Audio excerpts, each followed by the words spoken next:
Hi, I'm Gabby. I wanted to share my experiences with this particular blog, which is about a strong brand message.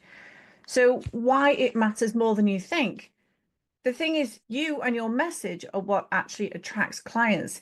These are people that are desperate for the right help from the right person. And I can promise you that you are unique, and what you do, no one else will be doing, even if it's in the same area, such as digestive health or menopause or migraines.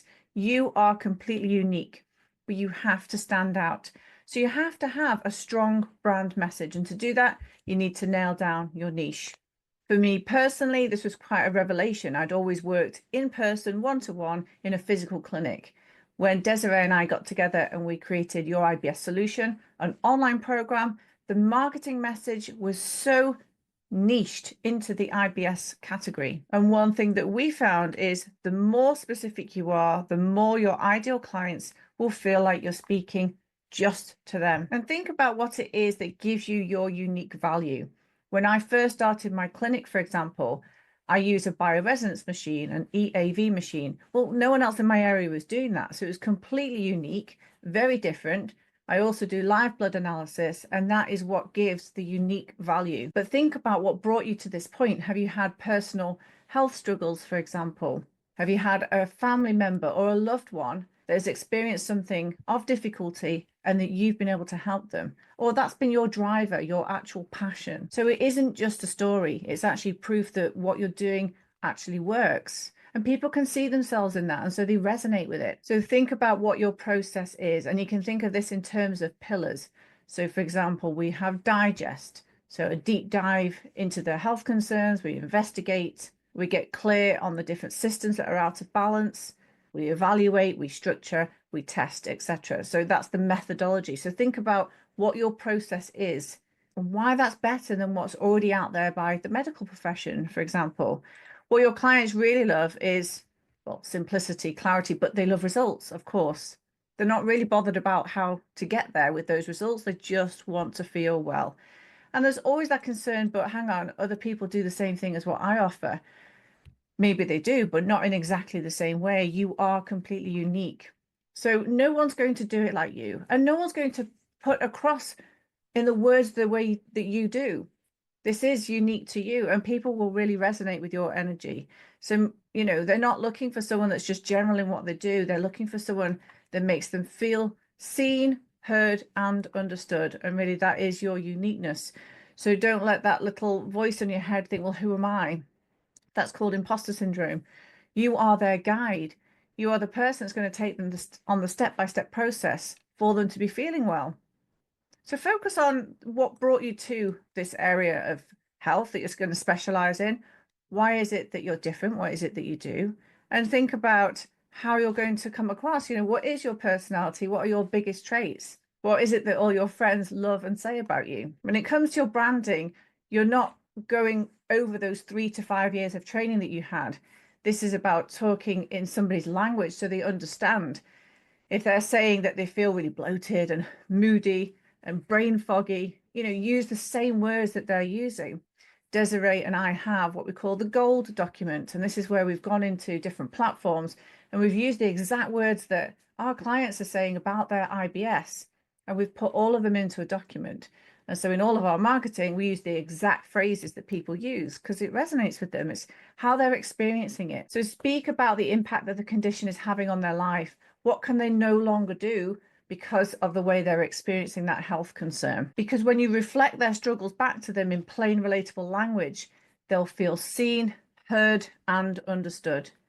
But be consistent. So that brand message literally needs to be the same across every single platform. So whether you're in Facebook, Instagram, email, just your website, Google, LinkedIn, whatever it is, make sure that the branding is really strong and the same message is there. Same links, everything. It's not just about repeating those same words, though. It's about the consistency in the tone, the values, and the promise. So this is helpful if you're going to ask other people to write certain parts of it. It has to sound like your voice. You really are going to be the beacon of light. So the things that you're saying to people is giving them hope. So make sure your message is nice and clear, because at the end of the day, you want those potential clients to be saying, I have got to see that person and only that person. So the way that you can do that is through your website. Now, one of the things that Desiree and I offer is a really good practitioner only based website.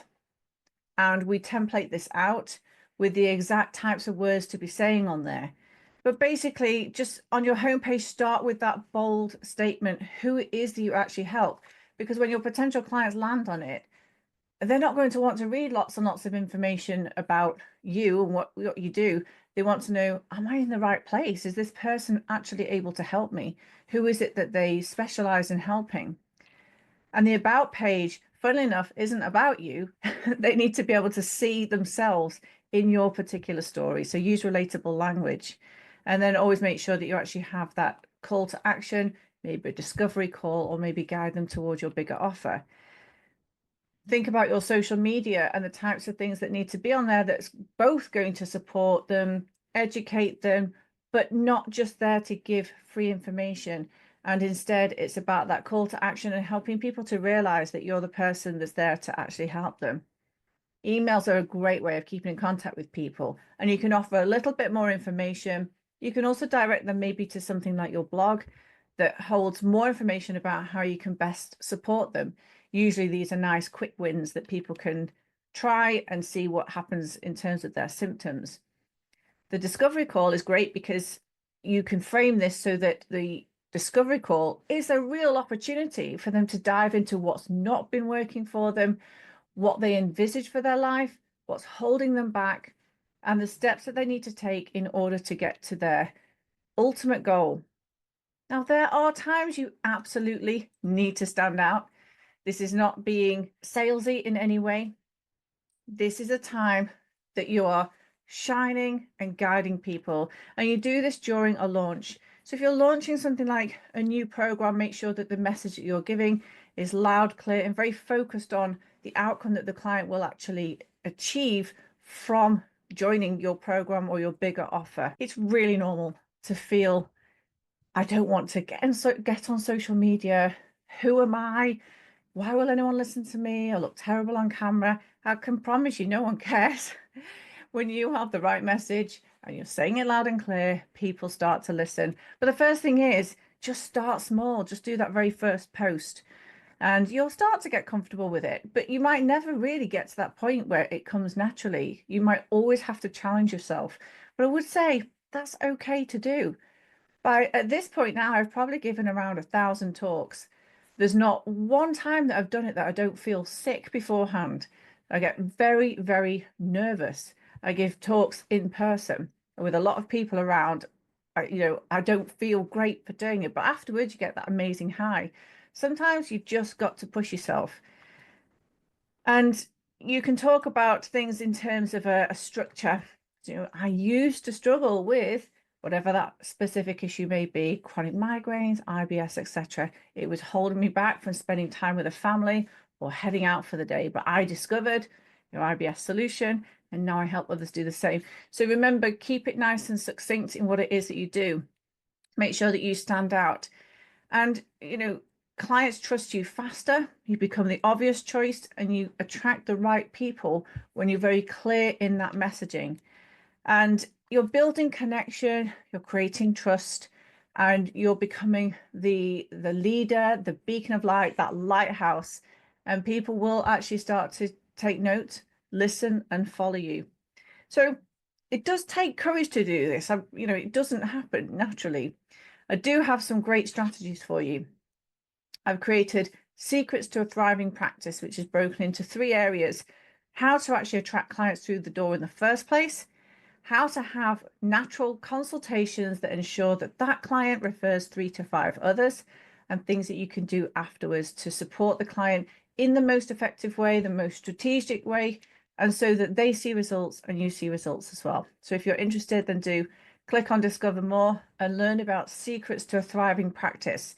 So this is my 23 years, it says 22, it's 23 years now, of experience in creating a very successful health practice. So not just me, I have a team of other practitioners as well. We have to be very refined in what we do in the most succinct way, because I have no desire to work after hours. I see my clients and then that's it. but I support them 100%. So I show the systems that I do in order to do that. So I'd love you to join in, but hopefully this blog has been helpful for you and you can really take something away from that. Bye for now.